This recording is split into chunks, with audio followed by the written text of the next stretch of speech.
All right, it's super to see everybody. I envy your nice afternoon Jerusalem light, and so wish I could be there in person. But anyway, coming through Zoom, and so this is a second half of a sequence of two talks. But I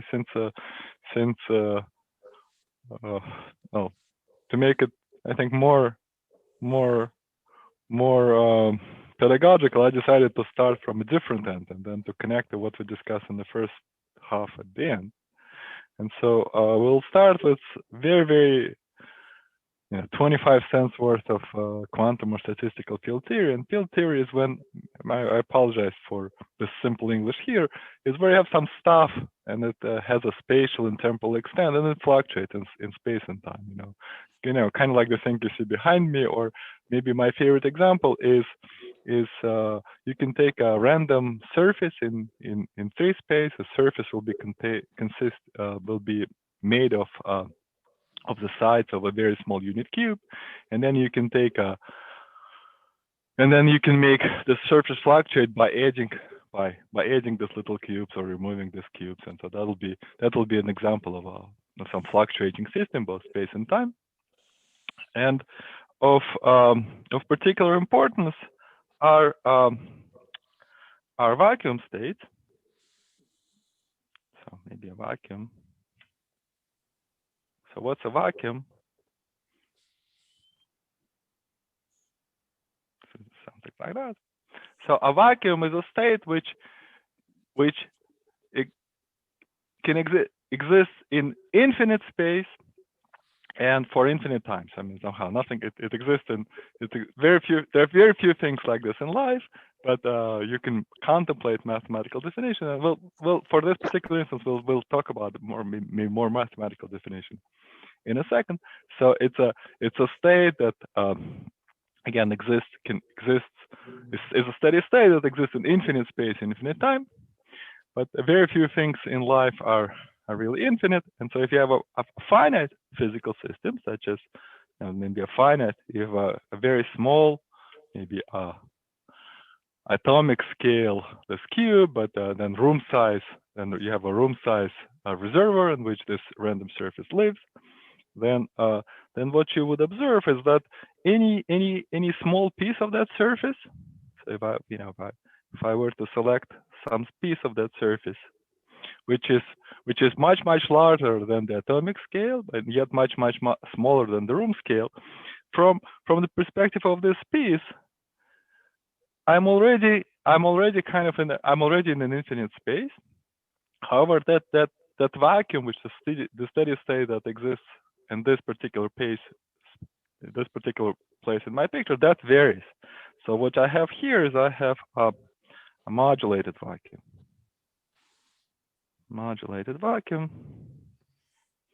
So you assume the existence of some variety of vacuum states. Yeah. Well, we'll talk about it in a second time. I.e. a map from my domain, whatever my domain here is, to the moduli of vacuum.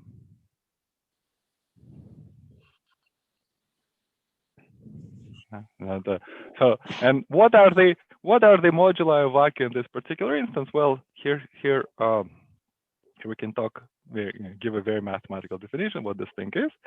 So a state, first of all, a state is a measure on. So you can think of configuration of this random surfaces either as a random piecewise linear function, or maybe a tiling of the plane by 3 kinds of rhombi. There are many equivalent languages to talk about it. So you have a measure on this configuration. And what it means that it's a vacuum state means it's a Gibbs measure, means it's unchanged under my dynamic. Like if I were to resample any finite piece of my, so what I'm doing, I can add and remove boxes, and so if I were to resample any finite piece of my picture, I get the same measure. That definition? That definition okay? Yeah. So then I in this picture I want to point out that there's evidently more than one vacuum.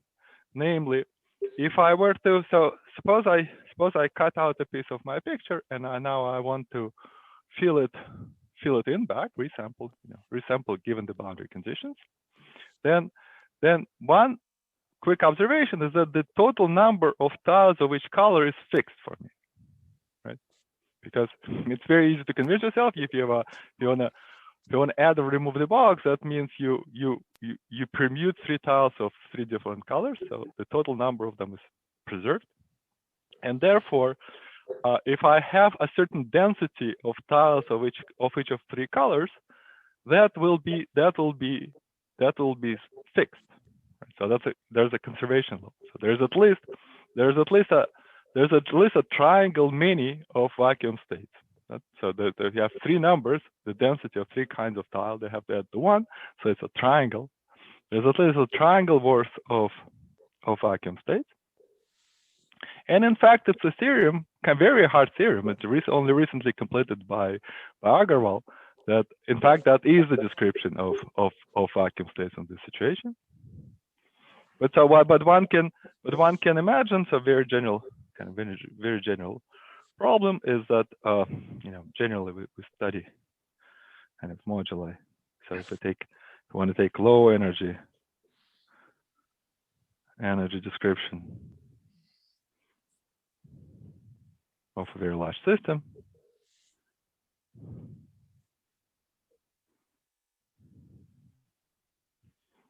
this is we think of map from the domain to moduli vacuum. So in this picture here we have a nice, so this is actual simulation. So this is what a random surface spanning given boundary would look like, and we see that that surface has a well-defined slope. A slope is exactly a way to talk about the density of tiles of each color, and that slope is the map to the moduli vacuum. That makes sense. Another example you may be more familiar with is a weather map. So let me try to select it. So maybe I'll just talk about right here. So what's a weather map? A weather map is the map from the surface of the Earth to the space of steady states of a gas. And the space of steady states of a gas, well, in principle, it's a space with a whole bunch of coordinates. You can measure a whole bunch of things. You can measure temperature, you can measure pressure, you can measure whatever. But the equations of states of a gas will tell you that, or you can express all of these quantities in terms of just 2, such as pressure and the temperature. And so if you have a weather map,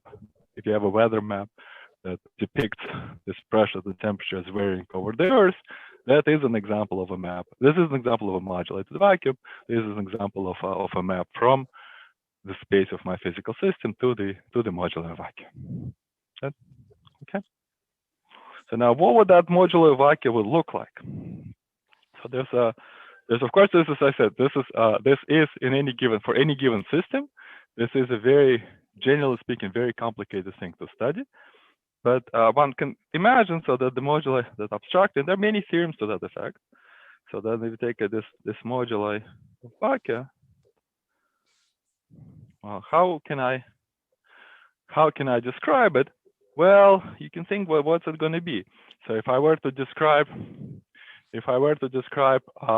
what are the other vacuum states in the neighborhood of a given state, well, I can imagine perturbing my system in some number of ways, and there will be finally many ways to perturb it in a way that is not the energetic or probabilistic cost of that is not prohibitive.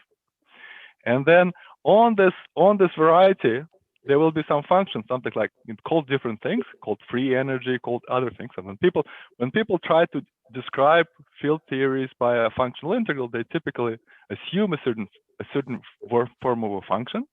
But we can just talk about f function. So there's some function which measures action or free energy or something. So I'll just write, I'll write free energy. So it's a quantity where the free energy is 0. So there's some critical set of some function, or it has also under many different names. Any other names?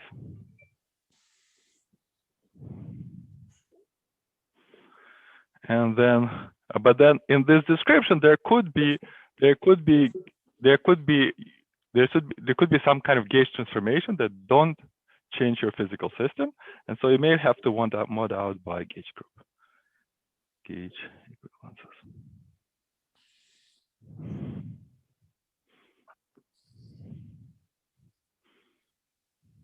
No, I get 3 attempts to spell equivalence. I'll do with this abbreviation here, right? And so then the form of this function. So what would be the form of this function? So this form of this function, this will depend on what sort of. Sorry, which function I missed? Because you can just map. So the general theorem that vacua are typically some function. Some function. So in fact, something like this is assumed. Like if you want to talk about like a Feynman integral type description of your field theory, then you describe the perturbation over a vacuum by finitely many fields, and there is a certain action assigned to this field. In statistical mechanics, this will be an equivalent of that is some free energy. That's a function of whatever perturbation in the system you can have.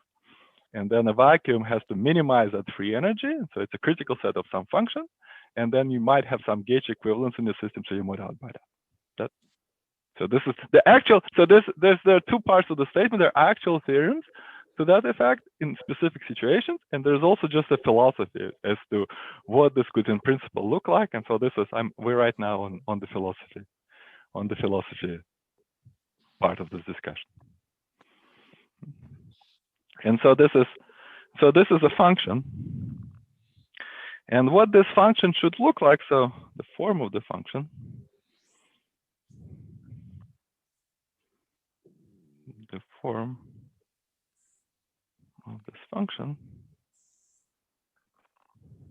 is constrained by the symmetry we have. So if my physical system, it can have some actual global symmetries, could be some actual symmetries that like for instance the 3 kinds of tiles I have in my picture, they all play symmetric roles. So that triangle, there's a permutation worth of symmetries. There could be gauge symmetries. There has to be also underwent gauge symmetries, but also including supersymmetry.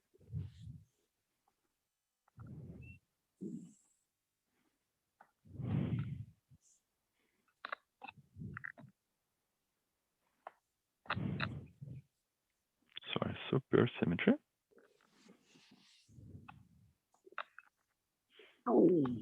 Right, and so this means supersymmetry means this function will have to satisfy certain differential equations. And so with extended supersymmetry, this can be e.g. So with extended SUSY, this will have to be could be holomorphic.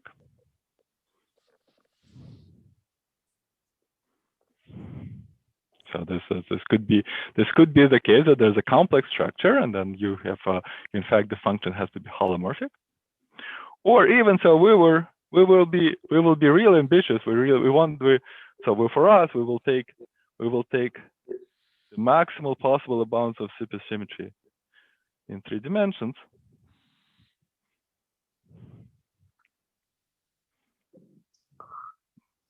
N equals 4 in 2 + 1 dimensions. So this would be, so the pictures we talked about. There's a 2-dimensional world, and there's a time direction. So there's 2 + 1 dimension here, and with this amount of symmetry, in fact, wants to be kind of quaternionic.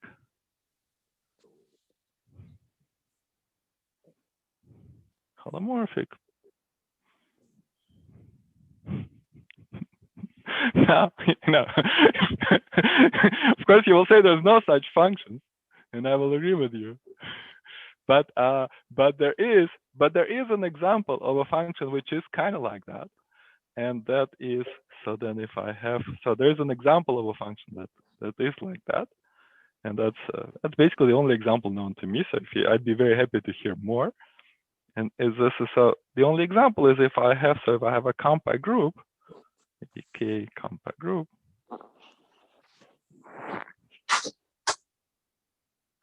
and it acts on, and it has a symplectic it has a quaternionic representation.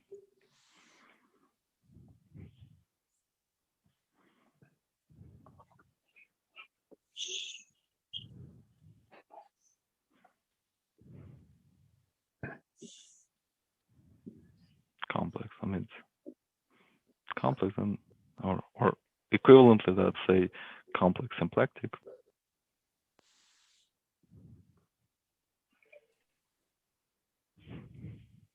Then I have a map.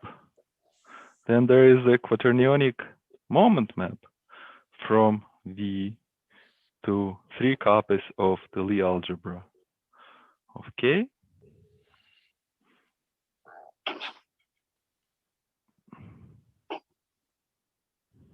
So there's 3 copies for each of the three Kalos, for each of the 3 symplectic form. There is a map, and so this is a function kind of like that, kind of like a. And so then we would like to have to make a function so we can pair it. So this goes here. We pair with. Sorry, I apologize. Not so pair with elements in the Lie algebra of K, which are what? These are the gauge. And this would be okay for us if we take their. So we take them 3 times. Not the tensor direct product, 3 times. And these are gauge fields for us.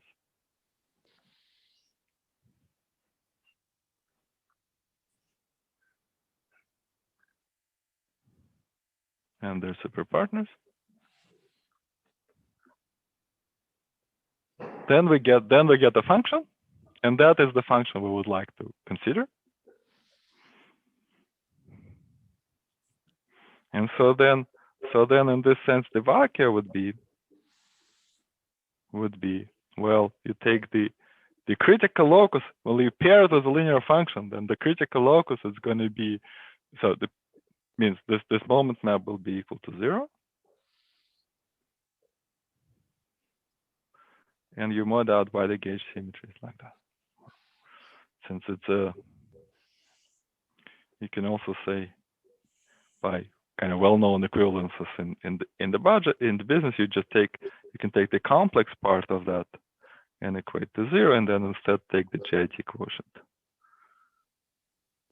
by G, where G is the complexification.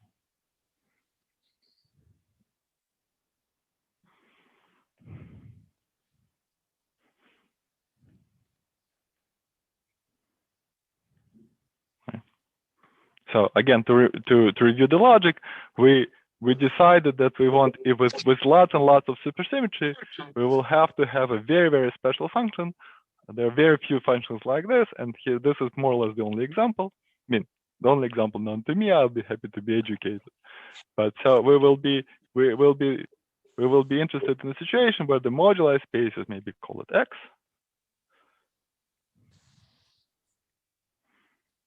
X. This is modular vacua. So maybe I'll continue the equality here. So this also you denote this by V mod, and then people vary how many mods they want to take. Maybe I'll take 4 times G. And sometimes people 3, right? 3, and but so this is I write 4 because you kind of subtract the dimension of K 4 times, because you impose 3 moment map equations and then you divide by K. So that's something like that. So this is So that would be, so this would be the model for us. Any questions about it? Now, what we would like to have with that model. So this is a model for us. So this is model for us for what follows.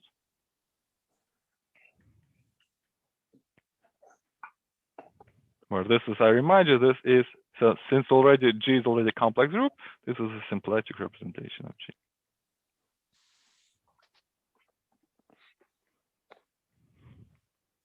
So that's okay. And there's the many interesting varieties in the world that can be written in this form. I'll be happy to talk about this later. So now, what we would like to compute with it? We would like to compute. So what we would like to compute are the indices.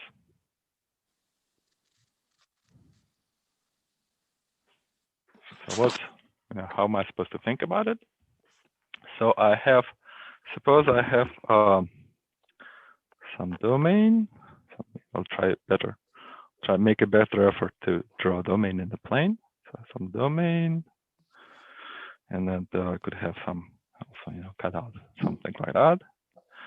And then, so this is my space. And then at time, I'll just take direct product.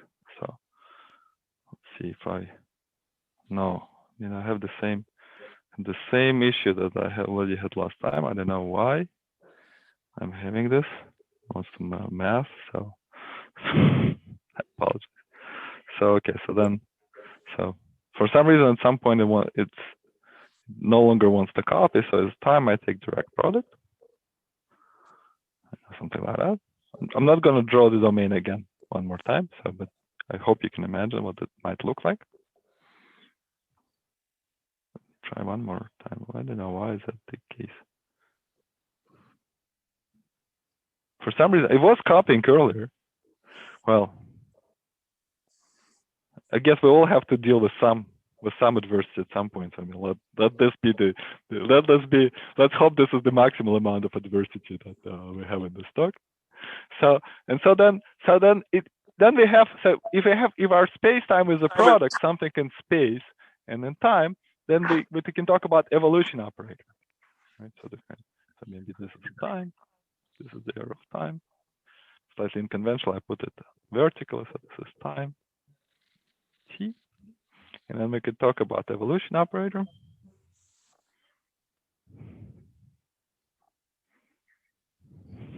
So which is just kind of like d by dt, but let it not confuse you, because this d by dt just really means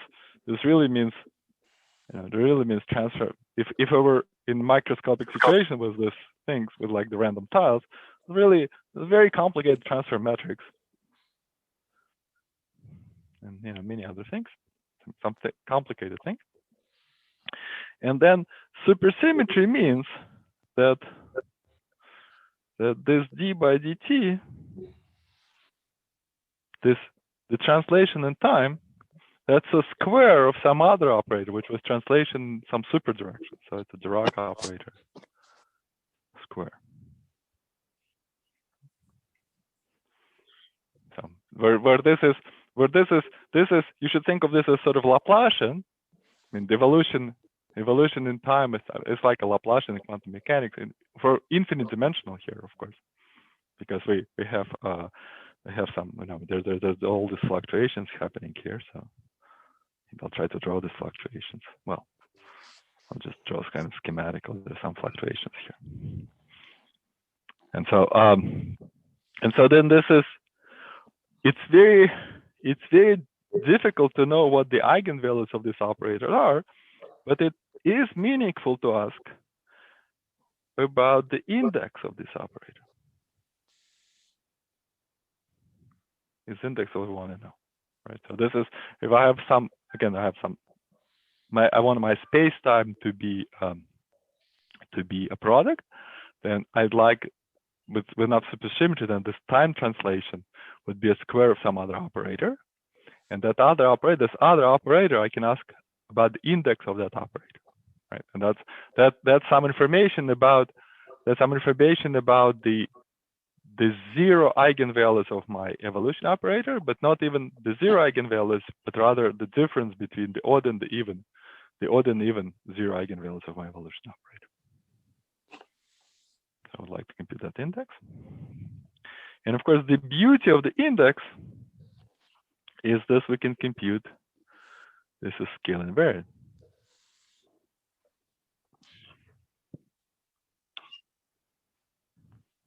So, why is it important in a scale invariant?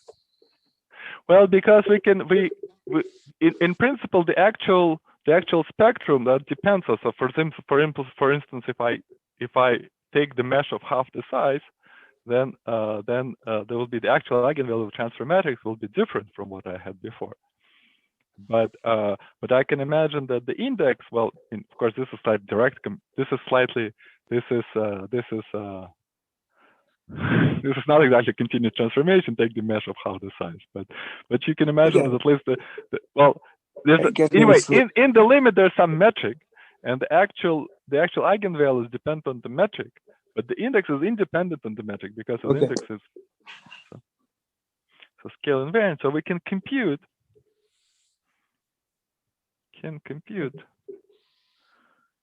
using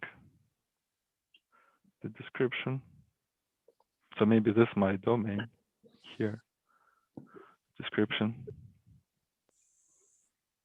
We agree that the description at the very, very large distances, that is to say, we have in the infrared, when the domain is much, much bigger than the microscopic size, using description as maps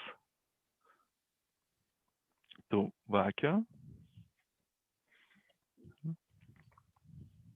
This is still an infinite dimensional space, but with the amount of supersymmetry that we requested a lot of supersymmetry, and we, in fact, more than needed here for this type. So with SUSY, this will be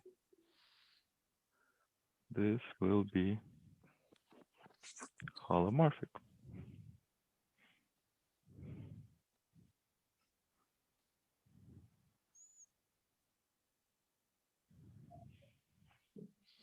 So that really cuts down their dimension, and it especially cuts down the dimension if I take my domain omega to be actual Riemann surface with not have actual boundaries, just have maybe punctures if you want. So, but otherwise, so I might have points. I might have some operator. So what does it mean to cut out a point on the Riemann surface? Means I put some operator there. So a boundary condition imposed at a point, it just means I have some operator inserted there. So I have something like that. Then I'm talking about holomorphic maps. So maybe I'll just rename my curve will be, so my omega will be now a Riemann surface with some marked point. And I can and now the holomorphic maps from C to X, and X was coming from a complex representation. In particular, makes sense to talk about holomorphic. This is fine. So this is a union over the degrees.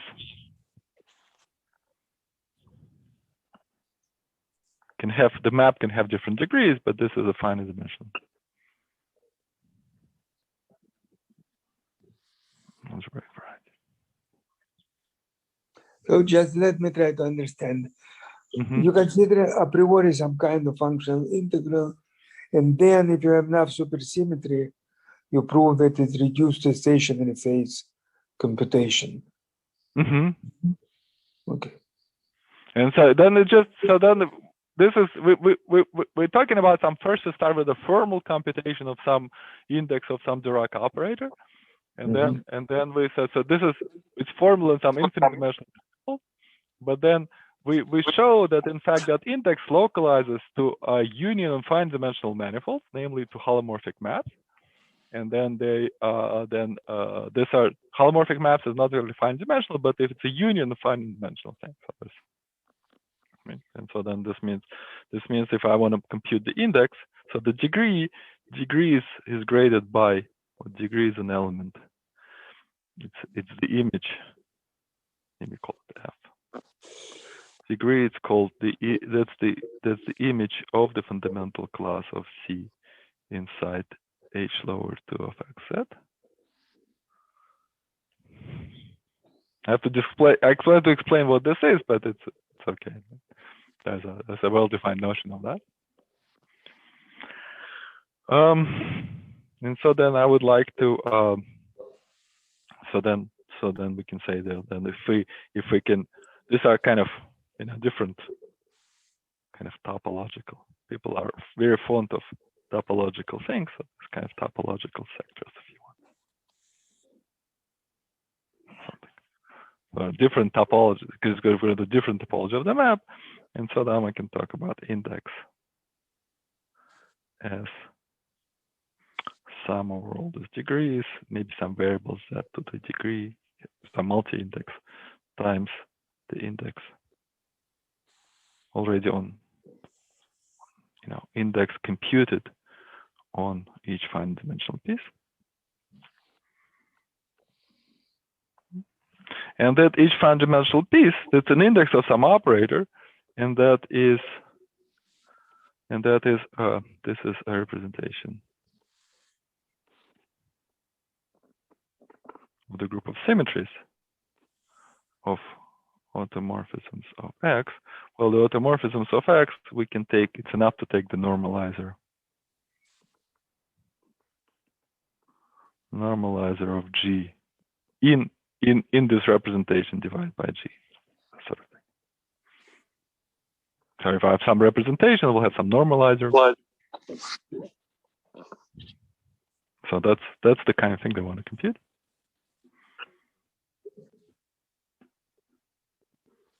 Right? And so the first thing is to study what's the simplest possible Riemann surface is, well, the C. So I can take C to be C. And this is not compact, but one can remedy this this is a very, very well-known kind of phenomenon now after Nekrasov, is that if I have something which is non-compact, and then you can, of course it's mathematically makes sense to compute it in a covariant K-theory, right? So sorry, maybe I should make this point. This is a computation in. So what does it mean, index of Dirac operator? Index of Dirac operator is about some A-roof genus. So, and maybe computation with A-roof genus of finite dimensional, but very singular, but it's okay. Very singular. Right. So this is, well, it might scare you with the fact that the singular might scare you, and in fact in practical computation the singularity of that are unmanageable. But in terms of theoretical definition, that's okay. And there's a way to define it theoretically. So maybe we'll not dwell on it. And so here, if I take a Riemann surface to be C, but that's non-compact, but if I work equivariantly with respect to there's an action of C star here, where this contains this element Q. And if I'd like to, then if I want to take the holomorphic maps from C to X, so when we talk about holomorphic maps to X, I have to, maybe I'll take, when I write the quotient stack. So quotient stack. So how to say, so this, by the quotient stack, well, I better say it like that. I take the complex moment map 0 and mod out as a stack by the group G. So it's not exactly X, so it's some stack that contains X. So maybe we'll denote it X like that.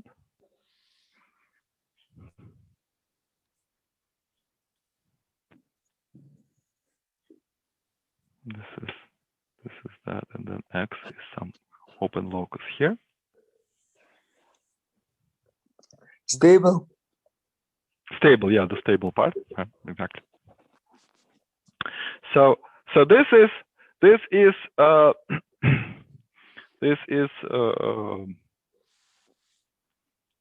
we want to compute the index of that, that is, it's really, and this might look scary, but really is a piece of cake from definitions. Because in the end, what we're talking about? We're talking about X was a quotient of a vector space. We're talking about polynomials, right? So it's a maps to vector space or polynomials, and we mod out by the action. So this thing is it's space of so this is something. So if I take holomorphic maps from C to just V, those are just polynomials or whatever. Some however you want to define it, but basically they're polynomials, or you, and then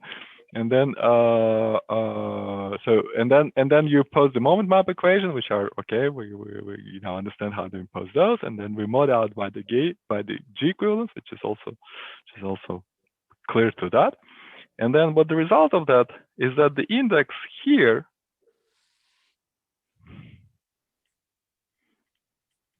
will be just an integral of the kind that we already had. So this will be our first connection to things some of you might have seen last time. So the integral will be over what? Over maximal torus T inside K.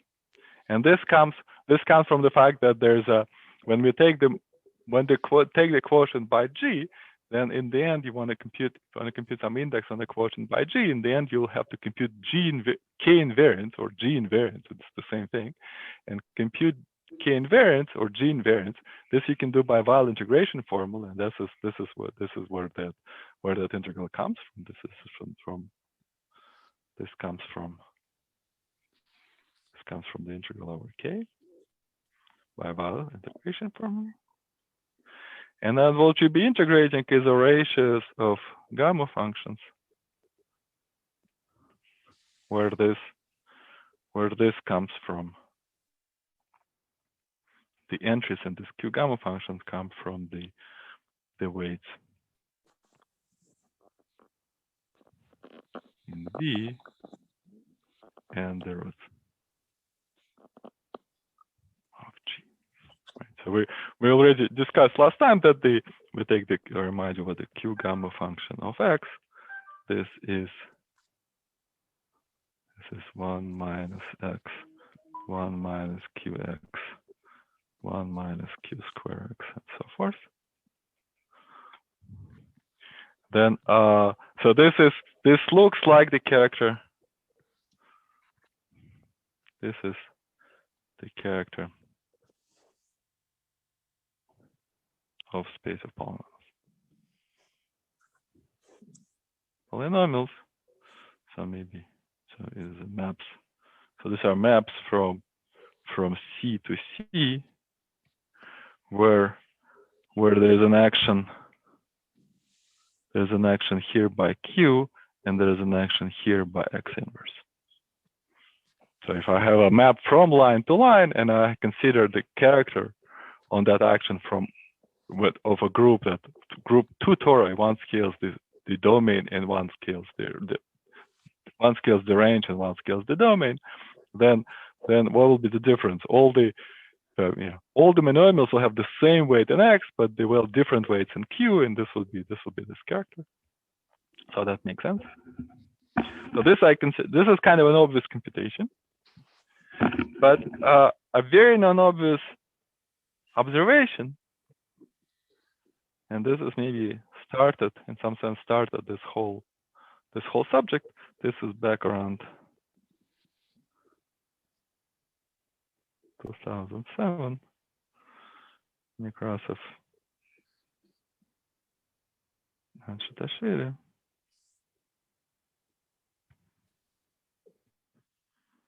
Observed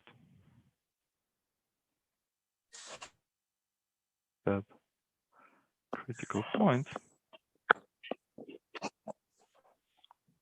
in my torus in this integral, or maybe critical point rather the complexification of the torus.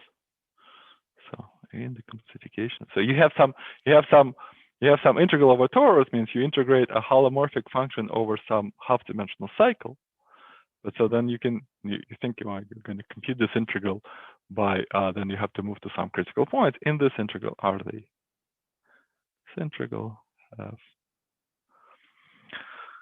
look like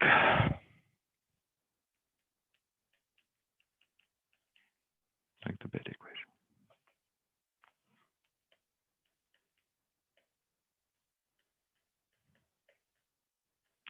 So beta equations, those are well-known things in the theory of lattice model, two-dimensional, not 2+1, two-dimensional lattice models with the quantum group symmetry. So this come from lattice models with quantum group symmetries.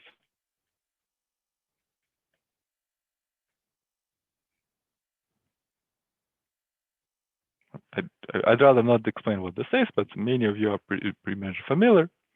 And so then there's some, there's a somewhat heavy algebraic apparatus there that in the end leads to exact diagonalization of certain operators. And those operators, the exact diagonalization involves certain equations called the beta equations. And then they have a certain form. And so Nekrasov observed that these equations very generally, so depending on the weights of V, they have that form. They have the form that they look like beta equations. And so then they, of course, they. What are you talking about equations? And I missed something. You wrote a function, this Q gamma function. What are the equations? Where are equations? So the equations are, so all right, so maybe sorry, I skipped a point. Sorry. Maybe I'll skip the point. So this is, I apologize. So so maybe go back to this picture here. So we talk about so this is like, for those of you who've seen this Nekrasov function in 4-dimensional gauge theory, this looks like just the same kind of thing, but now in 2-dimensional gauge theory, or 2+1 dimensional gauge theory. Anyway, so you compute some index in the flat space. But you compute it using the action of Q by rotating your domain, rotating your space. And then after that, the most interesting physical information. This is like imposing this, like the kinetic energy of that rotation is like some sort of potential well in which you put your system. And the most interesting physical information of that is obtained when I let this, so somehow kind of most important information.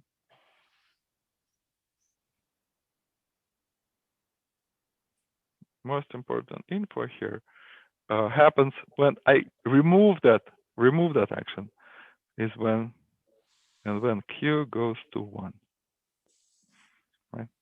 And then if I look at this ratio of gamma function, if I let Q go to 1, then what will happen?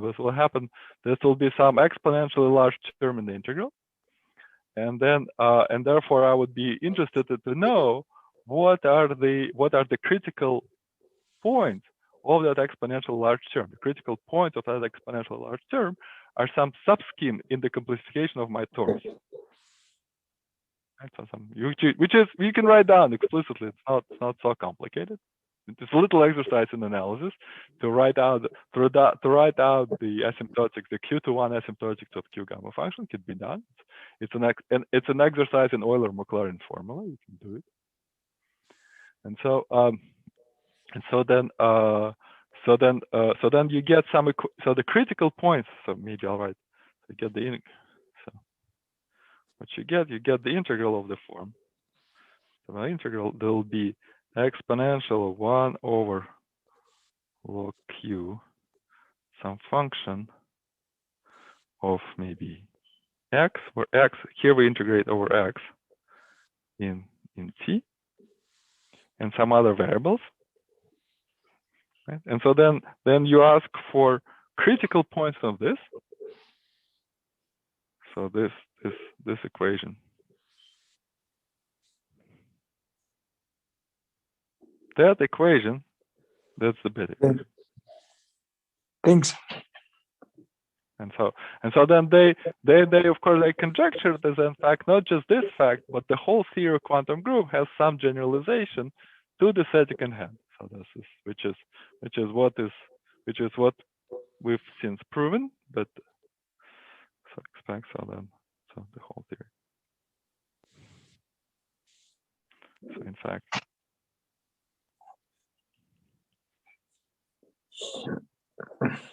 theory of quantum groups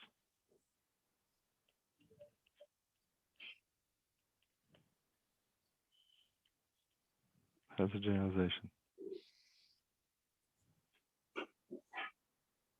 that is relevant here.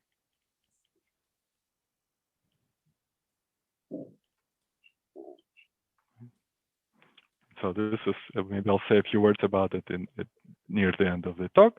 But right now we've seen one kind of thing we've seen in previous lecture. In previous lecture, I talked about having integrals of the form you integrate q gamma over q gamma, and we've seen an integral over q gamma, and it has a certain direct physical meaning. Now, so right now we've looked at things like this. I'll see if I can. No, I won't copy. One copy anyway. So no copying today. Everything has to be original. So now in place, much more interesting question is that if I want to, instead of just doing maps, so maybe I'll just, so instead of doing maps from C to that stack X, I'm sure somehow was a much more interesting thing is to impose boundary condition at infinity. Instead was so plus boundary conditions at infinity. What does it mean? It means that then in fact we want to study maps from a sphere. So let me keep this origin here. We have this Q going here, and then so this was the origin. That's still here, but now on the sphere we have infinity. And what does it mean that I'd like my map to do nothing but I'd like map to do nothing at infinity? It means here impose. So we have a map, maybe called F. Impose the condition that f of infinity is regular, means takes values in X. Right? That's the condition that I have. I mean, this is, I know it's going to be a little bit like Uhlenbeck theorem. So what's the Uhlenbeck theorem says? If I have like an instanton on R4 and it's of finite energy, then in fact I can wrap it around the fourth sphere and talk about its value at the infinity of the fourth sphere, exactly like here. So this, of course, much simpler here than Uhlenbeck theorem, and that's much simpler. It's just I just want to say I want to take holomorphic maps from the sphere now. And the fact that there's my map is well behaved in infinity of that C just means it takes some value at X. Anything make sense? And so then we have we have a correspondence. So there's here f of 0 that takes value in the stack.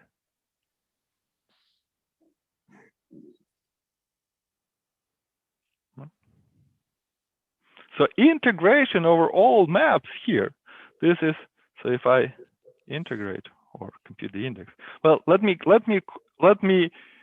keep calling computing the index integration, so that because it is, right? So it's a push forward in K-theory. So when we integrate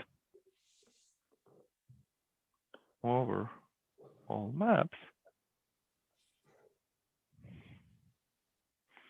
we get a correspondence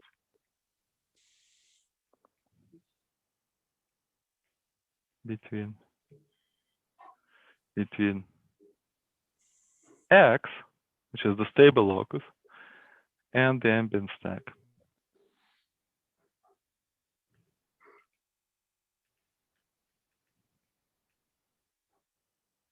Okay. That's kind of an important philosophical point. Maybe let me dwell on it one more time.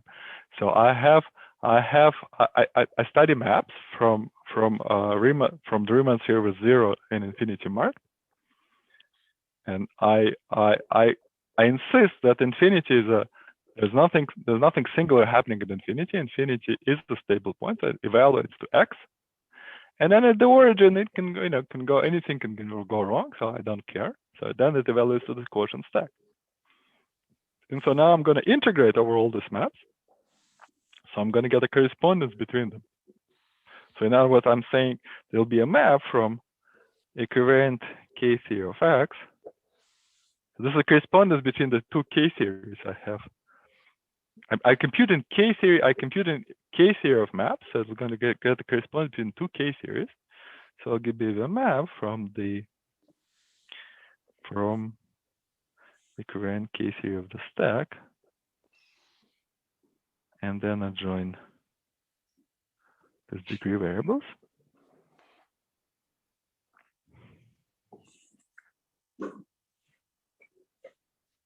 Could you categorize this? This is something very simple. Could you categorize this to have some kind of function? Yes, of course.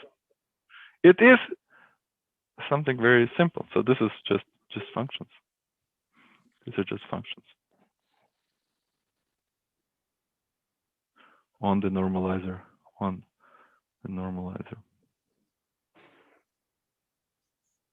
my group G in GLV. Maybe we need some notation for that normalizer, maybe G tilde. Right, of course, this is defined. This is defined as a function, right? I mean, defined as framework functor. It's very hard to compute with it. So the reason it's compute with it very hard is because in enumerative geometry, people all the time use deformation, and I mean, a lot of computation are done using some deformation variants. I mean, the thing with the index is kind of the main thing about the index is that's actual deformation variants. People use it all the time, and then you cannot. And then of course it's interesting to know not just about the index, but about the actual cohomology of whatever appropriate complex, and that is well defined. It's a little hard to compute. I had a student who did for her junior thesis. She did some very simple computation for when X is T star P1. I mean, that works out. That works out as expected. But anyway, and so this is it. And now we're going to meet the second thing that we've. So this is a theorem. That is a hard theorem, because that's kind of this is an important map in a hard theorem. So this is really this map is really kind of the main. This is the main map.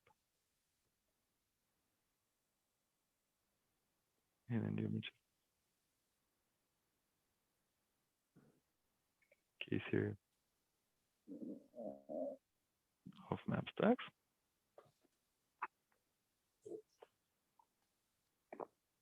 That's a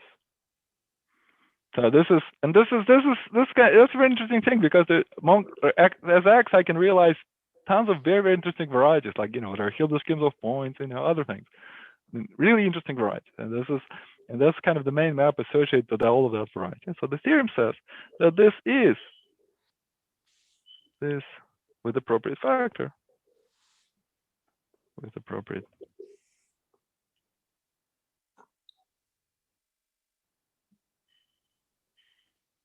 gamma Q prefactors.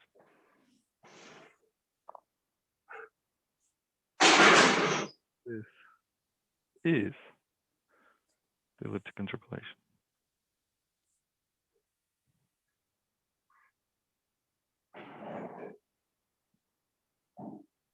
Where the variable z here, this was what? This was the parameter, the holomorphic parameter.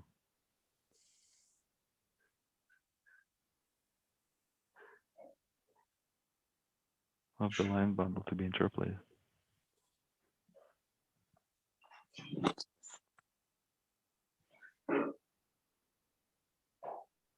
In the interpolation.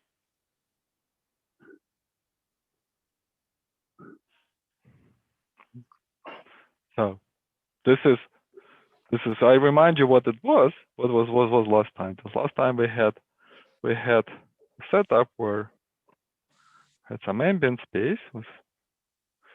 So this is some abelian variety, in fact. So this would be, so this is the elliptic, the current elliptic homology of that stack X. And this thing is some number of copies of abelian variety. In fact, number of copies of elliptic curve modulo some Weyl group.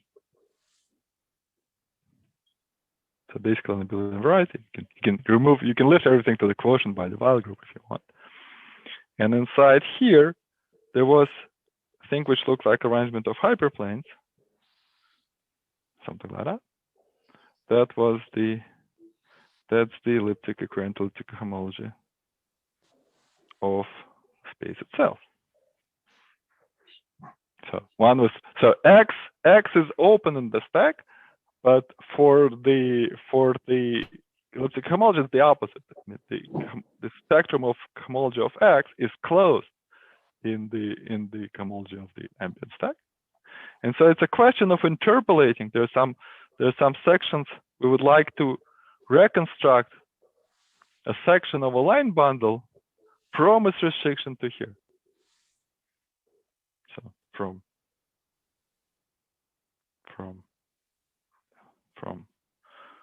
red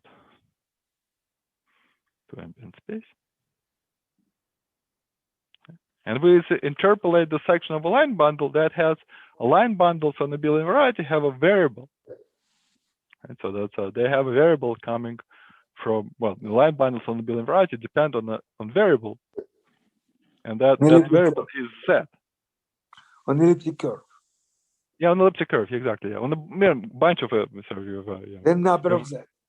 Yeah, that will have some number of them. Yeah, exactly, and that's the right number of that is exactly it's exactly the same as H2 of X. So it's the same as characters. So they come from. So this Z's here they come from the characters. The degree of a map to a quotient come from the characters of the group. They come from the characters of the group G, and you tensor it over Z with elliptic curve. So that's the variable Z. That's where they live, and those define your line bundles on this, because this equivalence here includes this G here. This is stack. Okay. So that's kind. I mean, it's pretty hard theorem to prove because in it, I'm sorry to dwell on this, but it is also important because it's, first of all, it addresses the object, which is kind of the central object in the theory, and also it addresses in a way which is synthetic. I mean, something which was given to you as a series in Z is given to you synthetically. It's given to you something which is already summed up. So this really sums up the series. Yeah. Okay. So that's and now so this we've covered the integrals, we covered the interpolation, and now we want to cover the solutions of Q-difference equations.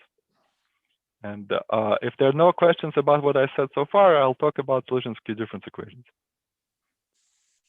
Okay. So how do we get Q-difference equation?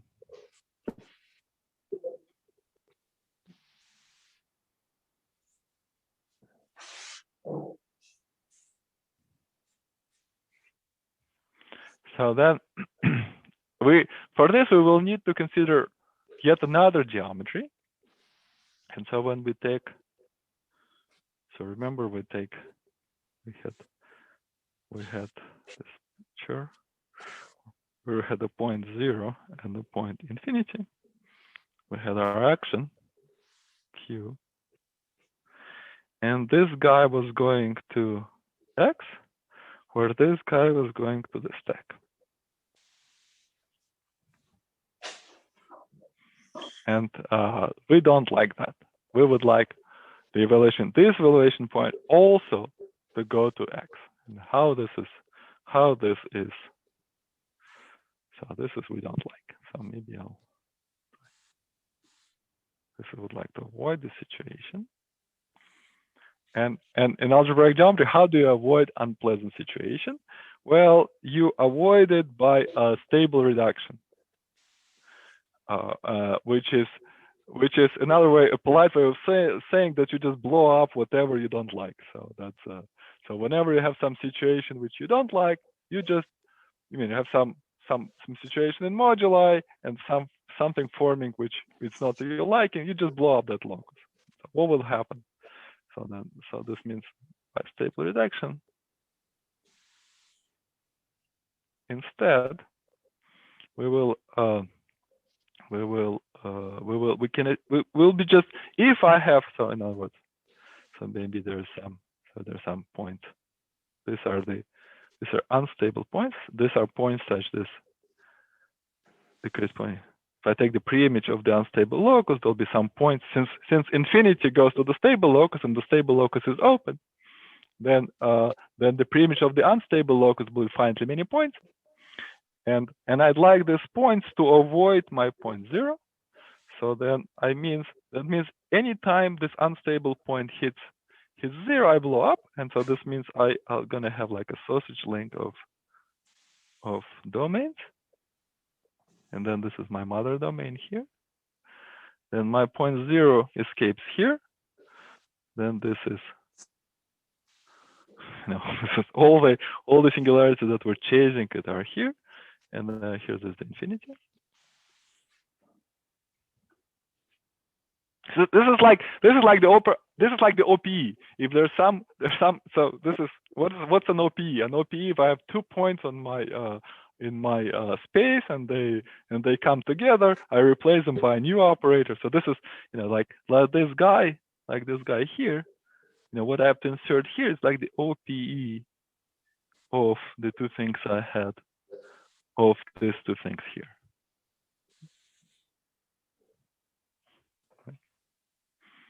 So if I have 2 insertions that come together, then together they go on the bubble, and I replace it by the OPE of the 2 insertions. This is, I don't know if it's helpful or not, maybe helpful for us who have some other perspective on mathematical physics. So I have some moduli spaces like that. And this moduli space now has evaluations. So now f of 0 in X and f of infinity in X, they both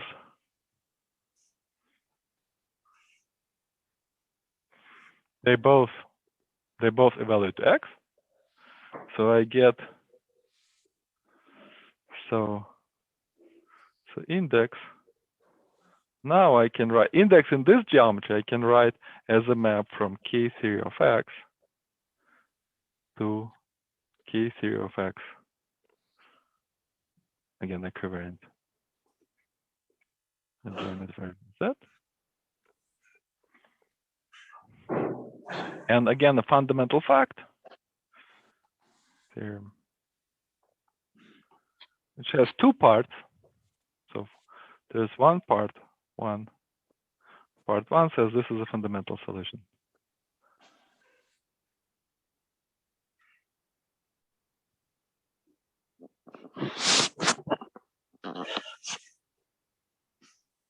HUJI difference equation.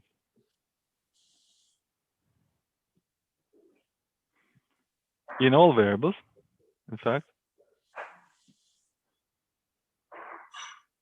including Z. So this most important thing for us in Z is going to be not some random series, but in fact a fundamental solution of a Q-difference equation. And this part is proven. This is proven by some degeneration, by kind of bubbling off argument.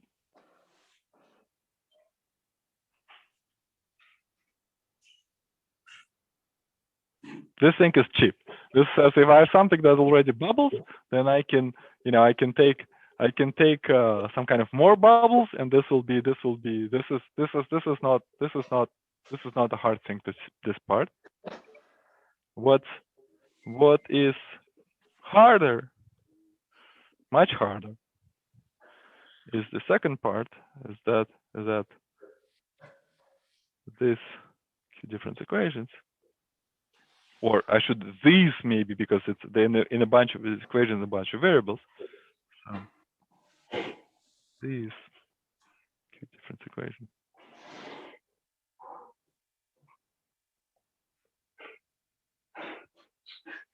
Equations are written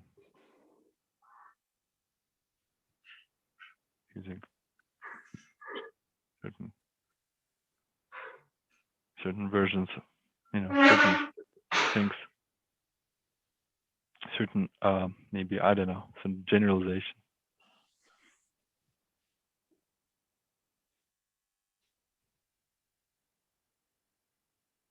of quantum Weyl group.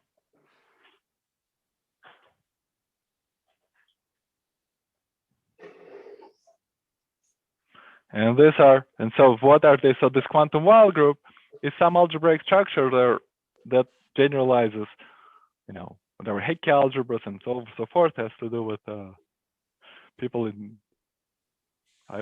maybe a few minutes is not the right amount of time to give the treatment deserved, but it's some operators that they come from, so they eventually come to some operators that come from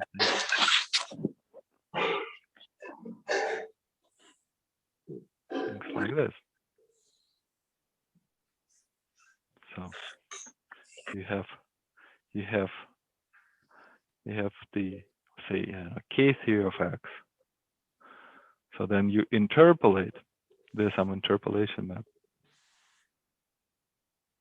to K-theory of the stack.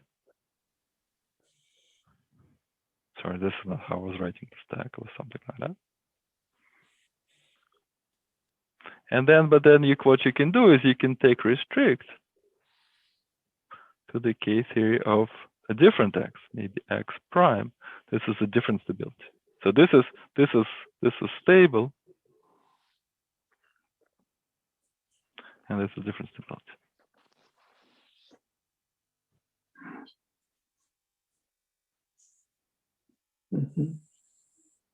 So in other words, you have some.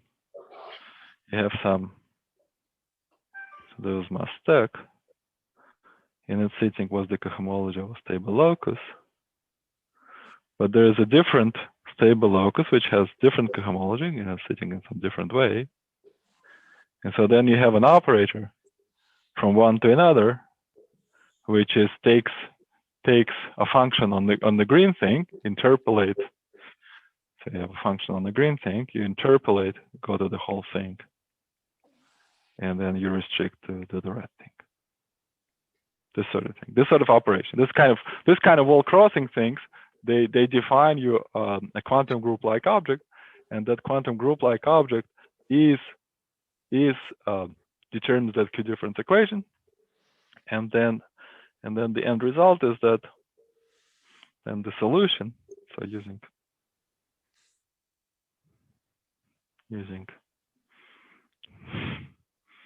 what we've discussed and a few other things, have discussed, and a bunch of other things.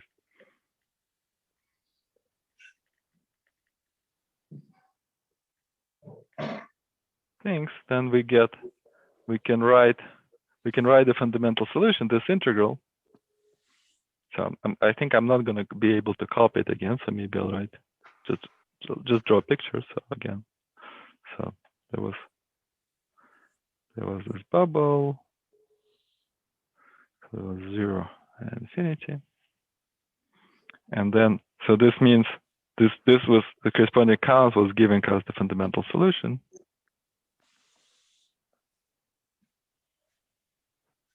Of Q-difference equation. And this using what we've discussed and a few other ideas, similar ideas, you can write it like this. You can write the integral again over that t as before. Then you get q gamma over q gamma. This is as before.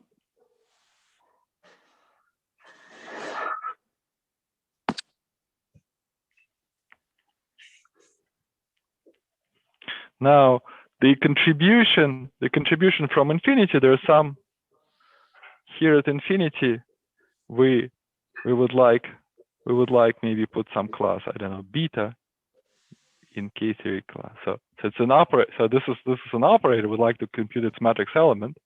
So maybe compute this between beta in K of x and alpha in also K of x.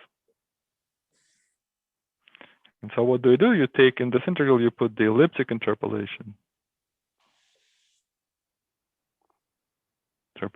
of beta, and at the origin, you know, I think it's not stunning that you put the elliptic interpolation of alpha, except in this elliptic interpolation depends on q, the parameter of elliptic curve, and then here you set q equals 0, where my elliptic curve, well, that was the c star mod q.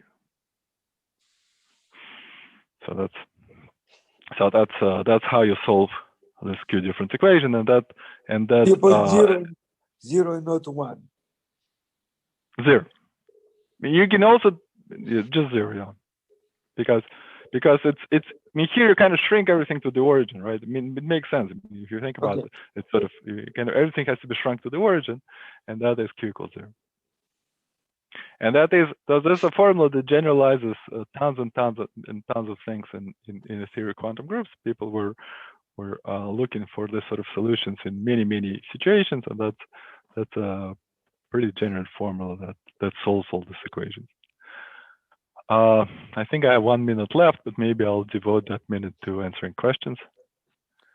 In quantum groups, as related to Kac-Moody algebras, you can work with Lustig. Yeah. Is there a kind of extension of this theorem? Yeah, here somehow. So maybe.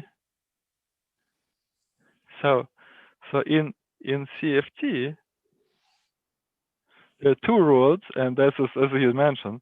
You can talk about this. You can talk about like U maybe H bar. It's not the Q, so U H bar of some G, or you can take the G hat, right? And that's the equivalence between these 2 approaches. This is Dima's work with Lustig.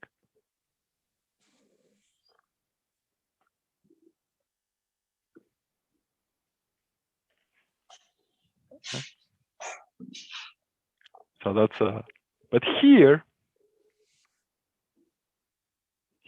in 2+1 situation, the kind of things we get are more like we get things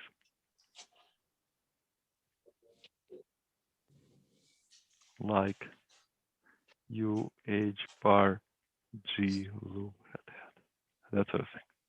So they're really huge groups, and so they incorporate both sides of the story. Like for instance, if you take X to be the Hilbert scheme of points in C, then the corresponding indices in C squared, the corresponding indices Those are the DT counts for threefolds that are rank 2 bundles over curves. Because so threefold is just rank 2 bundle over curve.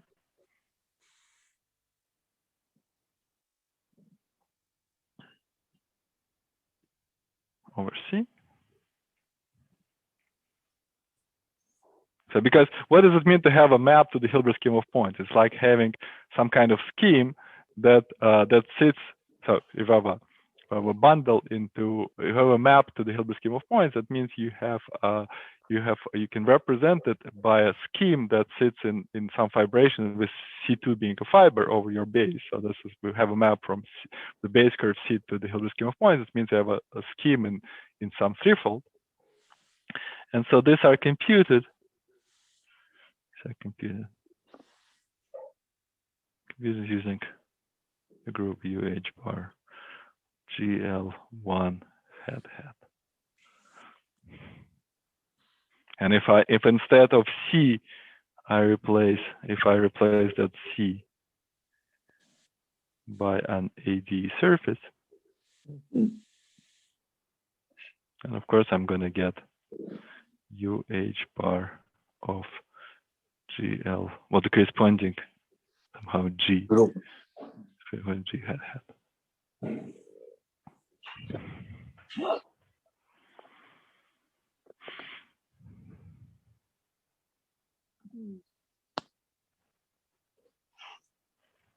Are there more questions?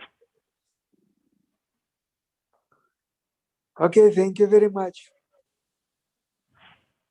My pleasure. Anytime. Thanks. It was great to see you all. Yeah. Thanks. Great to hear you. Bye. Bye.